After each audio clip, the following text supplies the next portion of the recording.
right to remain silent, the right to speak to an attorney, the right to refuse to sign anything. For a digital download of our Know Your Rights card, visit icirr.org or illinoisimmigrationinfo.org.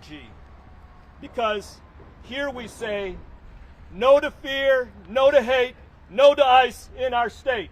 No to fear, no to hate, no to ICE in our state. Thank you. And now I'd like to pass it to John Ann Sheaf from the Southwest Side Rapid Response Team. Yeah. Good afternoon. My name is John Ann, J-I-A-N-A-N, and I'm a volunteer with the Southwest Side Rapid Response Group. We are a group of neighbors that want to make sure our community knows their rights and how to reach out for help if they need it. Buenas tardes, me llamo John Ann y soy voluntario del Grupo de Respuesta Rápida del Suroeste.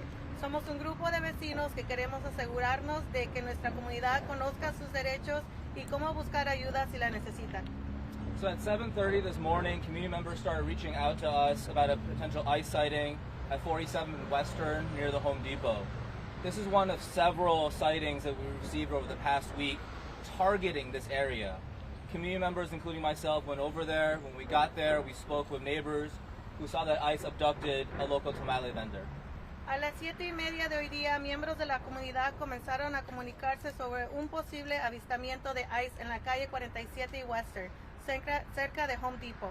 Este es uno de los varios avistamientos que hemos recibido durante la última semana en esta zona. Miembros de la comunidad, incluyéndome a mí, fuimos ahí. Al llegar, hablamos con vecinos que vieron que ICE secuestró a una vendedora local de tamales. Yeah. So then I crossed the street and I saw that there were 6 unmarked cars filled with ICE agents. They were with military gear, which meant they had tactical helmets and large guns. So that's at least 20 agents. For what? For hardworking women who just came to work every day to sell tamales? Yeah. And so an ICER staff member spoke with the daughter later that day. She talked about how her mom had been in the U.S. for 20 years. She has a child with special needs, and now after this morning's operation, she's now in Broadview, in ICE custody, and not with her family. Does this make our community safer? No, it absolutely does not. Entonces crucé la calle y vi que había 6 autos llenos de agentes de ICE con equipo militar, como cascos tácticos y armas largas. Esos eran al menos 20 agentes. ¿Para qué? Para una mujer trabajadora que venía a trabajar todos los días a vender tamales. Un miembro personal de ICER habló con su hija. Ella contó que su madre lleva 20 años en los Estados Unidos. Tiene un hijo con necesidades especiales y después de la operación de esta mañana, ahora se encuentra en Broadview, bajo custodia de ICE y no con su familia. ¿Acaso esto hace que nuestras comunidades sean más seguras? Para nada. Additionally, our team witnessed a large staging area with over 15 cars behind this plaza here on 46 and Damon, behind the mall plaza. We know 2 operations are escalating in the city and the suburbs of Operation Midway Blitz and Operation at Large. They've been actively taking neighbors off the street, from day laborers to street vendors. We also know that they've been increasing in aggression. Today with assault rifles, we've seen ICE and immigration agents shatter people's windows, leaving keys abandoned with the keys still inside, and agents pulling neighbors from their vehicles. Además, nuestro equipo presenció una gran zona de concentración con más de 15 autos detrás de la plaza en la calle 46 y Damon, detrás del centro comercial. Sabemos que 2 operaciones se están intensificando aquí en la ciudad y los suburbios, la Operación Midway Blitz y Operación at Large. Han estado sacando activamente a vecinos de la calle, desde jornaleros hasta vendedores ambulantes. También sabemos que han aumentado la agresividad, hoy con rifles de asalto. Hemos visto agentes de ICE destrozando ventanas, dejando autos abandonados con las llaves adentro y agentes sacando a vecinos de sus vehículos. So what you can do right now to take action is to create a safety plan for your family. Talk to your neighbors and people in your community about what to do if you see ICE. Remember that you have the right to document ICE activity at a safe distance. It's incredibly important that neighbors keep each other safe and work with each other. If you want to report an ICE sighting in your community, you can call the ICER hotline at 855-435-7693 and find Family Safety Plan resources at IllinoisImmigrationInfo.org.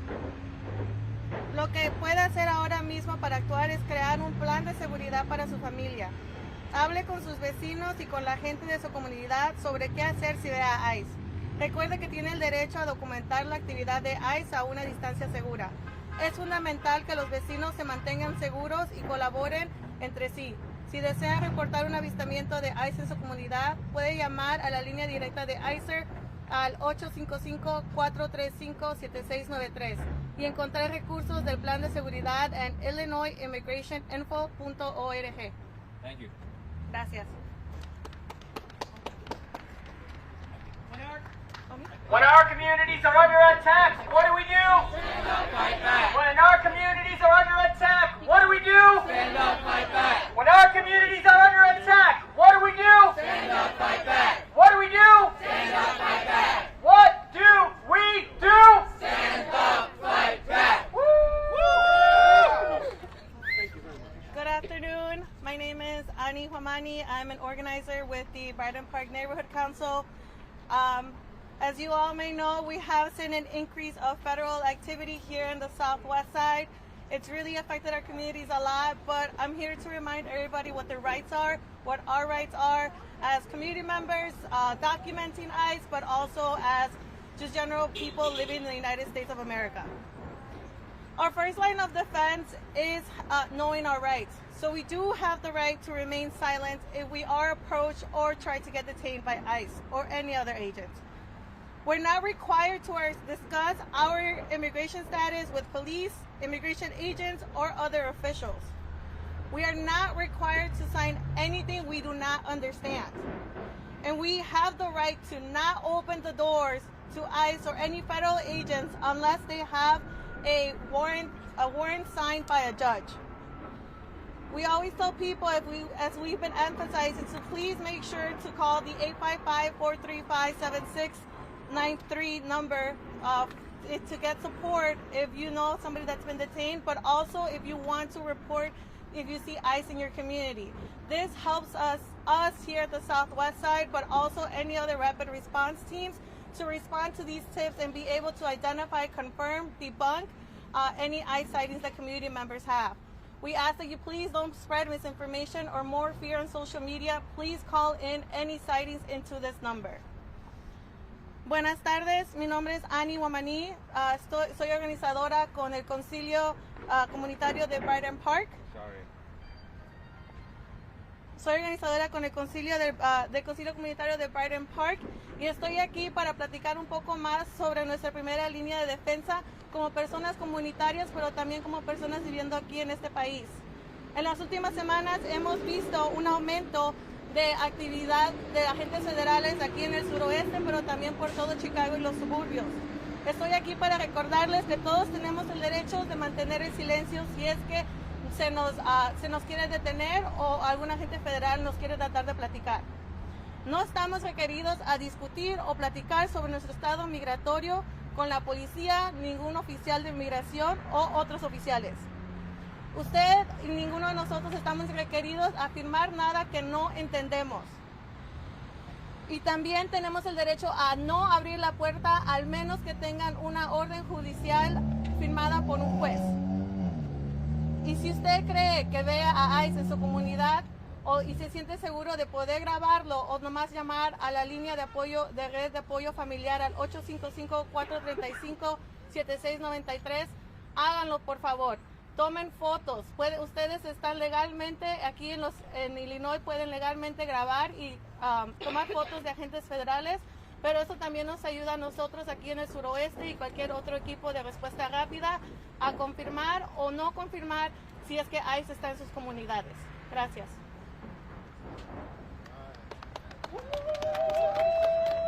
I'm going to speak in Spanish first. Buenas tardes, me llamo Erendira Rendón con Proyecto Resurrección. Estoy aquí para hablar un poco acerca de la situación que hemos estado viendo después de que alguien es detenido.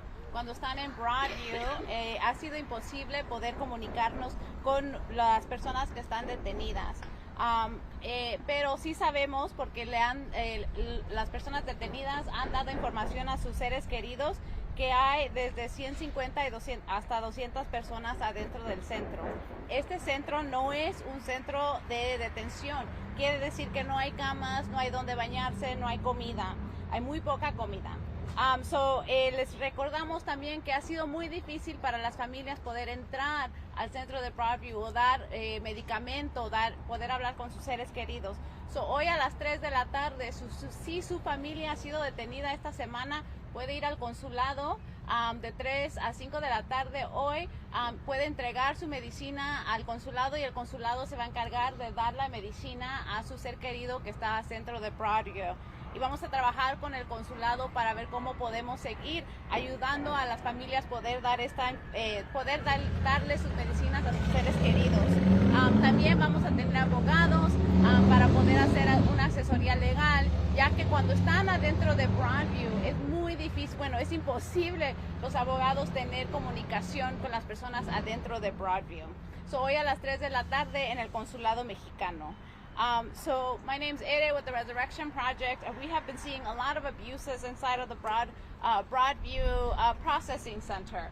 It is a processing center. It is not a detention center. However, we have had clients that have been in the processing center for up to 5 days over the last week, and they have been reporting to us that there's between 150 to 200 people inside of that center. There are no beds. That means that everybody has to fall asleep sitting down. There are no showers, and there's very little food. On top of that, it has been very difficult for family members to get medication to their detained loved ones, and it has actually been impossible for any of our attorneys to reach our clients inside of the processing center. So if your family has been detained this last week, you can go to the Mexican consulate beginning at 3 p.m. today from 3 to 5. Call the consulate if you need us to be there later so that you can drop off medication for your family members. And we're also going to have attorneys there who will start the process of doing some intake. Because we're not able to have a secure line inside of Broadview, it has made it impossible for us to be able to start a legal process for detainees inside of the Broadview Detention Center, inside of the Broadview Processing Center. So 3 o'clock at the Mexican consulate, and we will continue to work with the consulates to facilitate the family members being able to hand over their medications to their loved ones. Thank you. All right, thanks everyone. That concludes the speakers program. We will open up for questions. John, may I speak to you? John Ann, yeah. Can you come up? Since you were there this morning, can you just kind of describe basically what you were seeing? And obviously, I know that there were conversations with the Tamala vendor's daughters. Just walk us through what you saw and heard this morning about what happened. I was not there during the actual abduction, but when I talked to the folks on the street, they had said this woman's been here for ever, right? And that one day these 6 cars or multiple cars pulled up and then they took her. There's video on social media that shows folks pulling over being like, what's going on? She doesn't do any harm, she's just working here, right? And so I think that's kind of the testimony that we got back, right? And then we spoke with her community, who also named, this is the first time they've had any interaction with immigration, and there was all over, and the community was definitely out and not happy with ICE being on 47th and Western. When your people were there in the morning, did you hear any reports about any of the Home Depot employees being picked up? What we're hearing is that what the government is saying they're targeting is not true. They're targeting folks almost indiscriminately, right? When we pass out Know Your Rights information, there's not a clear order of what's happening, right? But from the folks that you were able to speak to this morning afterwards, was there any indication that there were any Home Depot employees that were picked up? I did not speak with any Home Depot employees. Okay. And Lawrence, or maybe Brandon, there was reports that we saw from another Home Depot on Cicero and Armitage. Yeah. That showed photos. Were you able to confirm any activity there? Did we confirm? I'll check with you on that. I will say that increasingly they have targeted hardware stores. Sorry. The plane. I'm sorry. It's like it's getting loud. It's as though sound I travels. know, I just want to be able to hear No, you. it's totally fine. So them ICE targeting hardware stores, and so like Home Depots, like Menards, that is a trend that we've been seeing going back to last week. So there were confirmed abductions outside of Home Depots and Menards in Naperville last week. So them conducting operations at the Home Depot off Armitage. I'll see if we were able to confirm it, but it would be consistent with their operations over the last 2 weeks. At the back of the yards, Home Depot, were there actually day laborers who were arrested this morning? Did you have a on that? I didn't see any.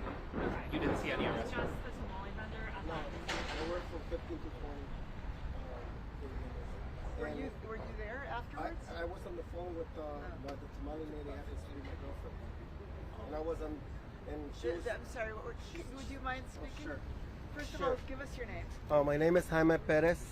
And I live here in Back of the Yards for the last, all my life.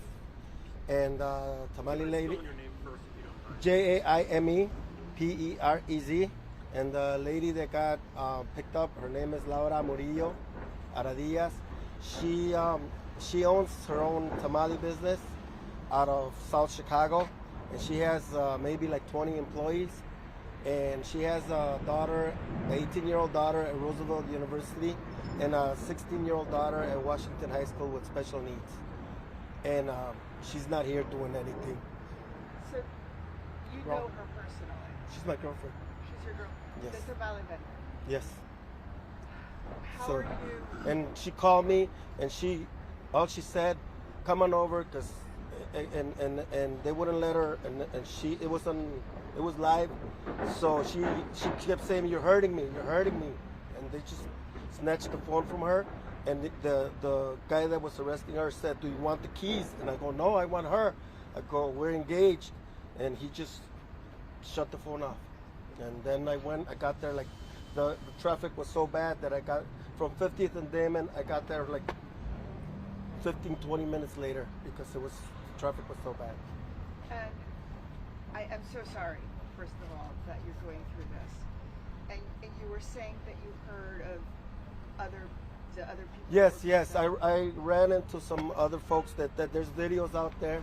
I have a video that I could give you. It's on Facebook that the guy said we was passing through, and he said that he came out of Home Depot, loaded up his car, but he didn't run. He says they were going after the people that ran. So he just loaded and they didn't bother him. I guess they just assumed he was legal. And I'm sorry, you told us your girlfriend's name is? Laura Murillo Aradillas. And so, do you know anything about Laura right now? Yeah, she's in Broadview. She called me, and she's in Broadview. And that they only made her make that one phone call. Did she let you? She said, "What is there anything you can share about what she told you? How you spoke to her?" That she was just there and to take care of whatever. Let her older daughter know, and just I guess wait for a phone call to see if we can get her. We're in the process of getting her a lawyer. Was she concerned at all prior to all this happening? It was a very brief conversation. But I mean, was she concerned for weeks, for months? Oh yes, but she says How long has she been in the U.S.? over 20 years. 20 years. I'm sorry, were you saying that she called you as she was being? Yes, we were on a WhatsApp live. Okay, like FaceTime? Right. Okay, so you saw? Yeah, I saw how she was getting detained. And when I got there was another truck, a black, like a Tahoe with 4 of those people in there. But they said they didn't have her. A friend of mine said that they took her in a blue van. Were you concerned with her coming out here and Of working? course. I was coming in. I go to church every morning, and I was on my way there. I always stop and spend some time with her, and then I leave, and then I go to mass half an hour, and then I come back. Of course, there's a lot of concern. Oh, thank you. Were you able to tell if the agents had military gear? What were they wearing? They were on military gear. Face covering. Yes, I actually had a not so pleasant conversation with one of them, but they had the windows rolled down a little bit. None of them came out, and that video wasn't recorded because it was live. no. I'm sorry, would you be able to spell her name?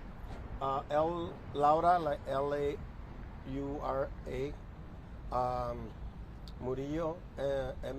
Laura, Murillo, Murillo.